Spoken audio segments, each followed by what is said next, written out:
Hello everyone, अस्सलाम वालेकुम traders. कैसे हैं आप सब? मेरा नाम है असद रहमान और आज हॉलीडेज स्टार्ट हो चुकी हैं। ईयर का लास्ट मंथ चल रहा है और लास्ट डेज चल रहे हैं और हॉलीडेज स्टार्ट हो चुके हैं। लेकिन हमने अपनी जो है मेहनत जारी रखनी है। हमने अपना वो बैक टेस्टिंग सिस्टम करना है, अपना माइंड सेट करना है कि नेक्स्ट हम ट्रेडिंग में अच्छी ग्रोथ दिखा सकें। अपना एक बैक टेस्टिंग माइंड सेट होता है। यही डेज होते हैं कि हम अपने आप को प्रिपेयर करते हैं, तैयार करते हैं नेक्स्ट ईयर ट्रेडिंग के लिए।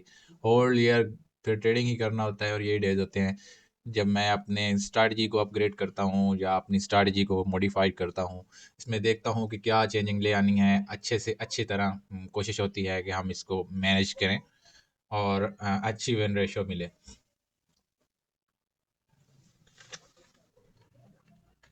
सो अब यहाँ पे हमें कुछ चेंजिंग्स ले आनी है अपनी स्ट्रैटेजी में, जो मैं नोट कर रहा था। पहले तो यहाँ पे मैं अपना ट्रेडिंग मेथड जो है मेरा, वो यहाँ पे करता हूँ अप्लाई। ड्रा करता हूँ कि मेरा कंसेप्ट क्या है ट्रेड करने का, मैं कैसे ट्रेड करता हूँ।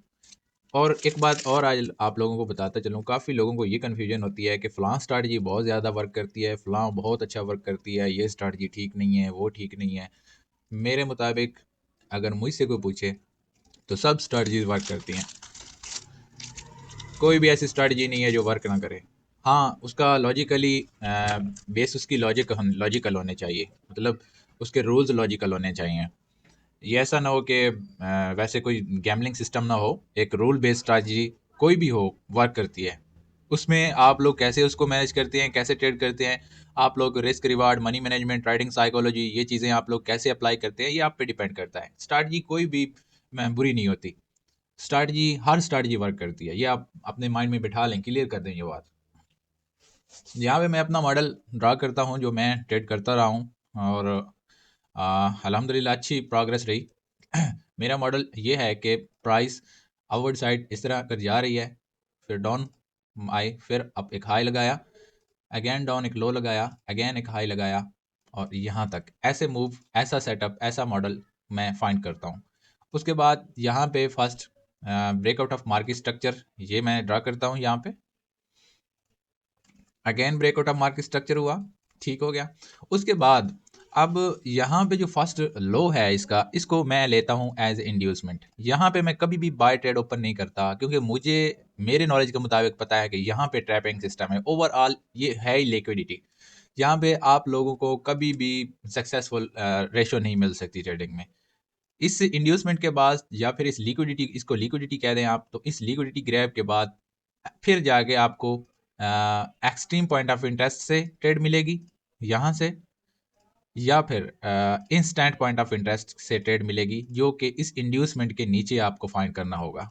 ये दो पॉइंट ऑफ इंटरेस्ट जोन, जो स्पेसिफिक जोन्स ये टू मैंने बताई हैं, ये वर्क करती हैं। उसके बाद चाहे आपको 10 मिल जाएं जोन, 12 मिल जाएं, 15 मिल जाएं, जितनी मिल जाएं, तीसरी भी वर्क नहीं करेगी। सिर्फ इंड्यूसमेंट के बाद इंस्टेंट जोन और एक्सट्रीम जोन, इन दो पॉइंट ऑफ इंटरेस्ट से आप लोगों को अच्छी प्रोग्रेस मिल सकती है। अब यहाँ पे मैंने क्लियर किया कि या तो हम instant point of interest zone से बाय करेंगे या फिर हम अपने extreme point of interest zone से बाय करेंगे। और हमेशा हमने अपनी इस लिक्विडिटी या आईडीएम लाइन को स्वीप करवाना है और उसके बाद हमने बाय देखना है। ये तो रही बात ट्रेंड के साथ हमने ट्रेड करना है, ठीक है। अब ट्रेंड के साथ तो हम ट्रेड तभी करेंगे जब प्राइस यहाँ से मूव करती हुई नीचे आएगी और इस जोन को टैप करेगी, और तब हम इसको यहाँ से कंफर्मेशन के बाद यहाँ से हम इसको बाय करेंगे, ठीक है। लेकिन हमने ट्रेड करना है ट्रेंड के साथ भी और रिवर्सल भी ट्रेड करना है। वो कैसे करना है? ट्रेंड के साथ ट्रेड मैं आपको बता चुका हूँ कि जैसे ही प्राइस आईडीएम को ग्रैब करेगी, स्विप करेगी, उसके बाद फर्स्ट पॉइंट ऑफ इंटरेस्ट या एक्सट्रीम पॉइंट ऑफ इंटरेस्ट से हमने बाय करना है। लेकिन यहाँ पे प्राइस जब सेकंड ब्रेकआउट मार्केट स्ट्रक्चर कर चुकी होगी, तो तब यहाँ इस एरिया से हमने इस हाई से रिवर्सल ट्रेंड ट्रेड करने हैं। वो कैसे करना है? यहाँ पे मैंने एक सर्कल मार्क किया है, यहाँ पे हम देखेंगे सेल ट्रेड कंफर्मेशन के हम इस first point of interest zone या इस आईडीएम जोन को टारगेट करते हुए anti trend reversal trade catch कर सकते हैं। वो कैसे कर सकते हैं मैं बताता हूँ। यहाँ पे एक मेथड है मेरे पास जो ट्रेड कन्फर्मेशन करवाता है, और उसके बाद फिर मैं यहाँ से सेल ट्रेड एंटर करता हूँ और मेरा टारगेट ये आईडीएम जोन ये लाइन या first interest point of interest zone होता है। यहाँ पे मैं चेंज ऑफ करेक्टर करवाता हूँ। उसके बाद छोटे टाइम फ्रेम में इंड्यूसमेंट मैं फाइंड करता हूँ, और इंड्यूसमेंट के बाद मैं पॉइंट ऑफ इंटरेस्ट से ऊपर से वहाँ से सेल करता हूँ और अपने टारगेट तक ट्रेड को एंटी ट्रेड में होल्ड करता हूँ। अब लोग क्या करते हैं, लोग ग्रीड करते हैं, लालच करते हैं, जिसकी वजह से उनकी अच्छी खासी स्ट्रैटेजी वर्क करना छोड़ देती है। वो यहाँ पे एक पॉइंट है जिस पे मैं आप लोगों को बताना चाहता हूँ कि ट्रेडर्स कहाँ से ट्रैप होते हैं। अब यहाँ मैंने यहाँ बात की कि मैं anti trend reversal trade catch करता हूँ। मैं यहाँ से चेंज ऑफ कैरेक्टर करवाता हूँ, यहाँ पे मैं लिख देता हूँ चेंज ऑफ कैरेक्टर, और यहाँ पे ये थोड़ा हो तो बड़ा गया है, आप लोगों को ये शायद कंफ्यूज करे, खिचड़ी न पक जाए यहाँ पे। मैं इसलिए इसको सिंपल लाइन में ही ड्रा कर देता हूँ ताकि आपको क्लियर क्लियर समझ आए। फॉर एग्जांपल यहाँ पे ये लाइन जो ड्रा की मैंने, ये हो गया चेंज ऑफ कैरेक्टर, ठीक है। उसके बाद ये ऊपर वाली लाइन हो गई इंड्यूसमेंट, और उसके ऊपर एक पॉइंट ऑफ इंटरेस्ट खड़ा है। पॉइंट ऑफ इंटरेस्ट से हमने सेल करना है यहाँ से, और मैं आपको बताता हूँ यहाँ से हमने सेल किया इसको, यहाँ से मैं ड्रॉ कर देता हूँ। यहाँ से हमने इसको सेल किया, हमारी ट्रेड कंफर्मेशन हो गई, और हमने होल्ड रखना है इसको अपने आईडीएम तक या पॉइंट ऑफ इंटरेस्ट तक, ठीक है। ये देख लें। अब हमने एक टारगेट सेट करना होता है, चाहे वो डेली बेस का टारगेट हो या वीकली बेस का टारगेट हो, चाहे मंथली बेस का टारगेट हो। वो टारगेट कैसे है, मैं यहाँ पे आप लोगों को लिख के एक्सप्लेन करता हूँ कि मैं किस टारगेट की बात कर रहा हूँ। एक टारगेट होता है ट्रेड होल्डिंग टारगेट, मैं उस टारगेट की बात नहीं कर रहा, मैं अपने अकाउंट की ग्रोथ के टारगेट की बात कर रहा हूँ कि जिस चीज़ को लोग नोट नहीं करते और अच्छी और एक स्ट्रॉन्ग स्ट्रैटेजी भी वर्क करना छोड़ देती है, और लोग कहते हैं कि ये स्ट्रैटेजी वर्क नहीं करती, कोई और अप्लाई करती है। स्ट्रैटेजी के पीछे बहुत लोग भागते हैं, लेकिन ये जो मेन सीक्रेट बात है ये उनको नहीं पता होती। अब यहाँ पे मैं बताता हूँ कि अगर आप होल मंथ ट्रेड करते हैं, और एक मंथ में 4 वीक्स होते हैं हमारे ट्रेडिंग के ड्यूरेशन में, वैसे तो मंडे से फ्राइडे तक 5 डेज ट्रेड होता है, जो हम एक वीक में ट्रेड करते हैं। तो यहाँ पे अब अगर हम देखें तो डेली का टारगेट रखें यहाँ पे कि आपने 2%, अगर आपको डेली का प्रॉफिट हो गया है तो आपने ट्रेडिंग स्टॉप कर देनी है, ठीक है। अगर आप डेली का 2% टारगेट रखते हैं तो आ, आप वीकली कितना ग्रो कर पाएंगे। 5 डेज ट्रेडिंग है, और दो को 5 डेज के साथ कर लें कैलकुलेट, 10% आपका वीकली बनता है। अगर आप 5 डेज ट्रेड करते हैं तो आपका वीकली 10% प्रॉफिट बनता है, ठीक है। अब 10% प्रॉफिट आप अगर वीकली गेन करते हैं तो एक मंथ में 4 वीक्स होते हैं, तो इसका मतलब कि आप मंथली कितना ग्रो कर पाएंगे, 40%। तो यार ये 40% कोई आप लोगों को छोटा मोटा रिवार्ड मिल रहा है क्या? ये कोई छोटी प्रोग्रेस है 40% मंथली? क्या आप लोग 50%, 80%, क्या आप 100% फॉरेक्स से गेन करना चाहते हैं? क्या आप फॉरेक्स ट्रेडिंग को एक गेम की तरह कर रहे हैं कि पैसा लगाया और पैसा निकाल लिया? यार ये भी एक बिजनेस है, कोई भी फिजिकल बिजनेस आप करते हैं तो आपको क्या मंथली आप उससे 100%, 80% निकाल लेते हैं? बिल्कुल नहीं। मैं इस बात से एग्री नहीं करता, कोई एग्री करे ना करे, मैं इस बात से एग्री नहीं करता। 2% डेली टारगेट रखें, 5 डेज में 10%, मतलब एक वीक में आप 10% ग्रो कर सकते हैं, और मंथली आप 30 से 40% एवरेज आप लगा लें। लॉसेस भी तो फेस करने होते हैं, अगर वो भी आप ऐड कर लें उस बात को भी, फिर भी आप 30% या 40%, 35% मंथली ग्रो कर सकते हैं। अब एक और प्लान आप लोगों के साथ यहीं पे शेयर करता हूँ। ये मैं अपना एक्सपीरियंस शेयर कर रहा हूँ, मैं किसी को कॉपी नहीं कर रहा, किसी की लिखी हुई सुनी हुई बातों को। अक्सर यूट्यूबर जैसा करते हैं कि किसी को कॉपी करके यहाँ पे अपने यूट्यूब चैनल के व्यूज़ की खातर बोल दिया और वीडियो बना दी, और लोगों को समझ आए ना आए। मैं कोशिश करूँगा कि आप लोगों को मेरी ये बातें समझ आएँ और आप लोग इससे फ़ायदा उठाएँ। ये मेरा एक पर्सनल एक्सपीरियंस है, मैं किसी को कॉपी करके एक वर्ड भी नहीं बोल रहा, आप लोगों को अपना पर्सनल एक्सपीरियंस बता रहा हूँ। मुझे 10 ईयर्स हो गए हैं इस फॉरेक्स ट्रेडिंग की फील्ड में, तो जो मैंने सीखा है वो आप लोगों के साथ आज शेयर कर रहा हूँ। ये मेरी 2% डेली टारगेट वाली बात आपको समझ आ गई होगी कि जब भी आपको डेली का 2% टारगेट मिल जाए, 2% आप ओवरऑल ग्रोथ कर जाएं, तो आपने ट्रेडिंग स्टॉप कर देनी है। नेक्स्ट डे फिर आपने ट्रेड करना है, बाकी उस दिन ट्रेड आपने नहीं करनी, आपने मार्केट को देखना तक नहीं है, ठीक है? तभी आप ग्रो कर पाएंगे। ये नहीं है कि आपको एक दिन 2% प्रॉफिट हो गया और आपके अंदर वो जो कहते हैं कि कीड़ा है वो आपका खत्म ना हो और आप अगेन उस पर रिस्क लें, और फिर आप वो 2% जो गेन किया था वो भी लॉस कर बैठें और 2% मजीद आप ड्रा डाउन में चले जाएं। फिर 2% तो क्या, लोग अकाउंट भी वाश कर बैठते हैं, फिर कहते हैं जी ट्रेडिंग में तो लॉस है, ट्रेडिंग में तो मिलता कुछ नहीं है। अब यहाँ पे प्लान 2 में आप लोगों के साथ शेयर करने लगा हूँ। ये था डेली का प्लान। अब आ जाते हैं वीकली प्लान। वीकली प्लान में क्या है कि आपको वीकली 8 से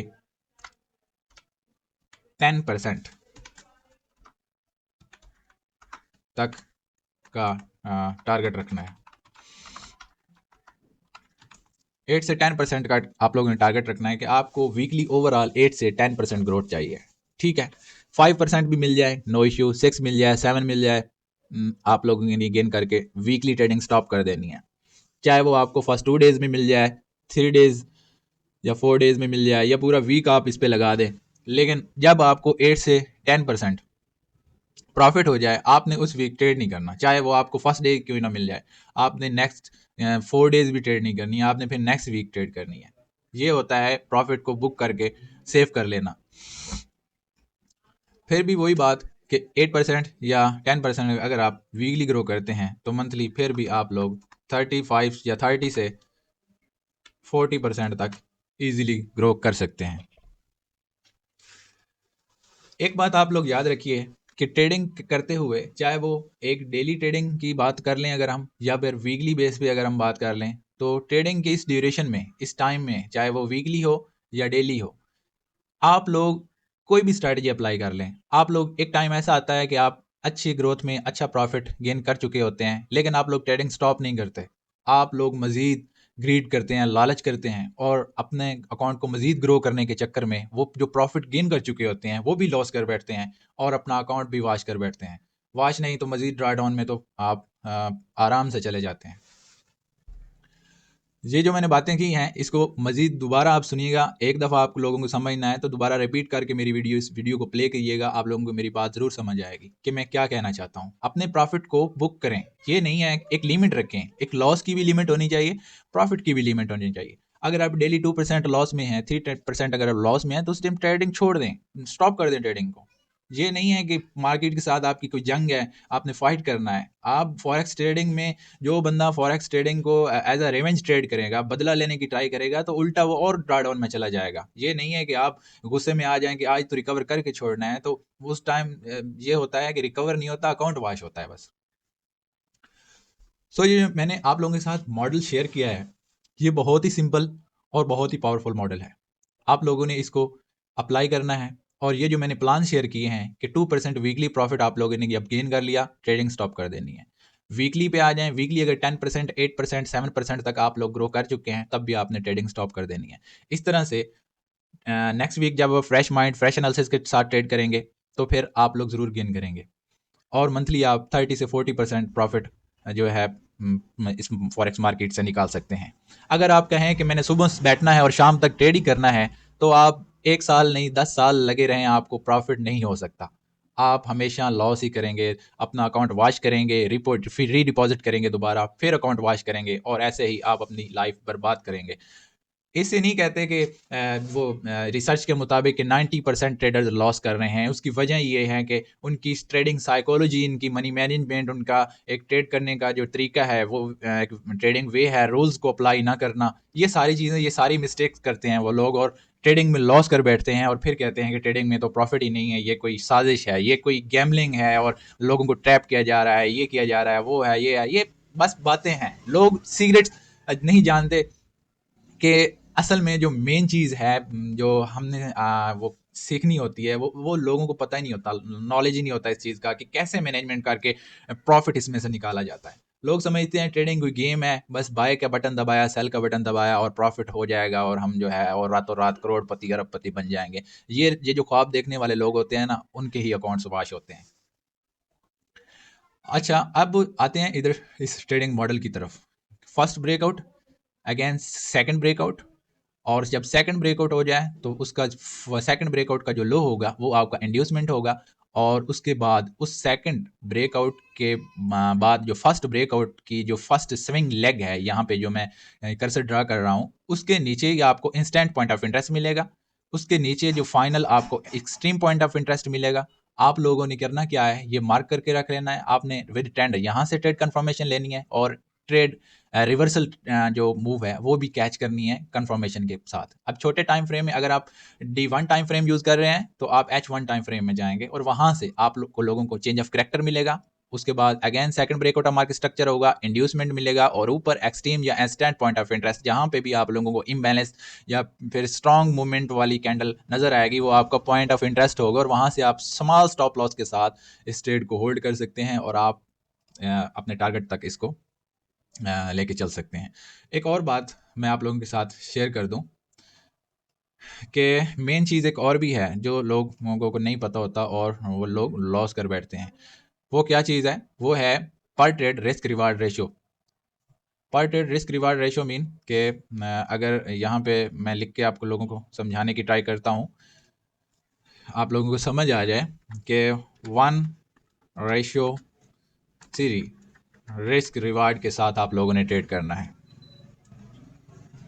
वो कैसे करना है कि यहाँ पे मैं एक अगर शॉर्ट टर्म ट्रेड के लिए एंटर करता हूँ ट्रेड को, तो यहाँ पे मैं स्टॉप लॉस सेट कर रहा हूँ 50 पिप्स का। यहाँ पे 50 पिप्स का स्टॉप लॉस है, और हमने इसका टारगेट कितना सेट करना है? 150 पिप्स। मतलब यहाँ पे अगर हम देखें,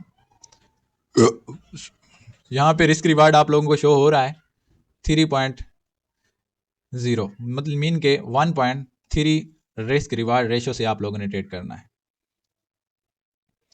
एक ट्रेड ये हमने ले ली, और उसके बाद फिर एक ट्रेड हमने यहाँ पे ली, उसके बाद एक हमने थर्ड ट्रेड ली।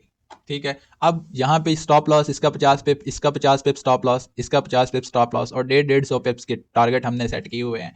और अगर यहाँ पे हम देखें, अब देखें यहाँ पे कि प्राइस को हमने यहाँ से सेल किया, और हम एक्सपेक्ट कर रहे थे कि प्राइस डाउनवर्ड साइड आएगी और हमारे टारगेट को हिट करेगी, और फॉर एग्जांपल ये प्राइस हमारा स्टॉप लॉस हिट कर देती है। अगेन ऐसा होता है कि हम एक्सपेक्ट करते हैं कि प्राइस यहाँ से डाउनवर्ड साइड आएगी, यहाँ से डाउन, लेकिन प्राइस क्या करती है, हमारा अगेन स्टॉप लॉस हिट कर देती है। उसके बाद फिर अगेन हम एक्सपेक्ट करते हैं कि प्राइस को हमने यहाँ से सेल किया और टारगेट हिट करेगी, और प्राइस अगेन हमारा स्टॉप लॉस हिट कर देती है। हमने यहाँ पे 3 स्टॉप लॉस फेस किए हैं। ठीक है, अब देखें यहाँ पे हमारी एक और चौथी ट्रेड हमने एंटर की। ये मैं जस्ट एग्जांपल दे रहा हूँ इन सिमेट्री, एक तरतीब, एक लाइन में आपके स्टॉप लॉस सारे ही हिट नहीं होते, और ना ही ऐसा होता है। ये जैसा एग्जांपल दे रहा हूँ, रिस्क रिवार्ड रेशो की बात हो रही है। तो यहाँ पे मैं आप लोगों को अगर बताऊं तो अगर हमारी जो फोर्थ ट्रेड है यहाँ पे हमने एंटर की है, और इसका अगर आप देख लें, यहाँ पे ये अगर टारगेट हिट करती है, यहाँ से हमने ट्रेड को एंटर किया और ये हमारे टारगेट तक पहुँची। ठीक है, अब आप लोग कैलकुलेट करें कि यहाँ पे 3 ट्रेड्स हैं, और यहाँ फर्स्ट ट्रेड ने 50 पिप्स का स्टॉप लॉस हिट किया, सेकंड ट्रेड ने 50 पिप्स का स्टॉप लॉस हिट किया, और थर्ड ट्रेड में 50 पिप का और स्टॉप लॉस हिट किया। टोटल अब 150 पिप्स का हमारा स्टॉप लॉस हिट हुआ है, और एक ट्रेड हमारी जो टेक प्रॉफिट हिट किया है उसने 150 पिप्स का। तो हमारे जो 3 ट्रेड्स हमने लॉस किए हैं, वो एक ट्रेड ही उसका उसका टारगेट जो है, उसका लॉस है, एक ट्रेड में रिकवर हो रहा है। तो ये होती है पावर रिस्क रिवार्ड की, ये पावर होती है 1 और 3 रिस्क रिवार्ड से ट्रेड करने की। तो ये मेन चीज़ें होती हैं कि हर ट्रेड को आप लोगों ने शेयर अपना ट्रेड करना होता है एक हाई रिस्क रिवार्ड के साथ। कुछ लोग 1.1 रिस्क रिवार्ड से ट्रेड कर रहे होते हैं, कुछ 1.2 रिस्क रिवार्ड से ट्रेड कर रहे होते हैं। तो ऐसा नहीं करना चाहिए, हमें 1.3 रिस्क रिवार्ड से ट्रेड करना चाहिए हमेशा, ताकि हमारे 3 स्टॉप लॉस अगर हिट होते हैं और एक ट्रेड प्रॉफिट में हमारा टारगेट हिट करती है, वो तीनों का जो लॉस है एक ट्रेड से हम रिकवर कर सकते हैं। तो ये चीज़ होती है, मेन चीज़ हमने देखनी होती है कि कैसे ट्रेड करना है, कैसे मैनेजमेंट करना है। और ये मैंने यहाँ पे आप लोगों को डेली और वीकली टारगेट और मंथली प्लान के बारे में बताया, कैसे ट्रेड बुक करना है। उसके बाद ट्रेडिंग मॉडल के बारे में आप लोगों को बताया कि ट्रेंड कैसे करना है और रिवर्सल ट्रेड को कैसे कैच करना है। और थर्ड बात मैंने आप लोगों को साथ शेयर की कि 1 और 3 रिस्क रिवार्ड रेशियो के साथ आप पर ट्रेड आप ट्रेड करेंगे, और आपकी अगर 3 ट्रेड स्टॉप लॉस हिट करती हैं और आपकी एक ट्रेड भी ट्रेड टारगेट हिट कर गई, तो आपकी तीनों ट्रेड का जो लॉस है वो एक ट्रेड प्रॉफिट में अगर हिट होता है, तो प्रॉफिट आप हिट होता है एक प्रॉफिट में ट्रेड, तो आपकी तीनों का स्टॉप लॉस जो है एक ट्रेड से रिकवर हो सकता है। तो ये चीज़ें नोट रखें। अगर आप लोगों को समझ नहीं आई तो कमेंट में हमसे क्वेश्चन कर सकते हैं, हम आपको अगेन डिटेल के साथ गाइड कर सकते हैं। और अगर आप मज़ीद जानना चाहते हैं इस इन्फॉर्मेशन आप मज़ीद इन्फॉर्मेशन चाहते हैं इस चीज़ के बारे में, जो चीज़ें मैंने आप लोगों के साथ बताई, तो यहाँ पे मैं आप लोगों के साथ अपना व्हाट्सएप नंबर शेयर कर रहा हूँ। आप मुझसे व्हाट्सएप पे कॉन्टैक्ट कर सकते हैं। ये मेरा व्हाट्सएप नंबर है, यहाँ पे कांटेक्ट करें। कोई भी क्वेश्चन हो, कोई भी बात पूछनी हो, तो आप डायरेक्ट मुझसे व्हाट्सएप पे कांटेक्ट करके पूछ सकते हैं। आज की वीडियो में इतना ही काफ़ी है, और ज़्यादा आप लोगों को नॉलेज अगर और मजीद गाइड करें तो शायद आप कंफ्यूज हो जाएं। तो मिलते हैं नेक्स्ट वीडियो में, तब तक के इजाज़त चाहूँगा। दुआ में याद रखिएगा। अल्लाह हाफिज़।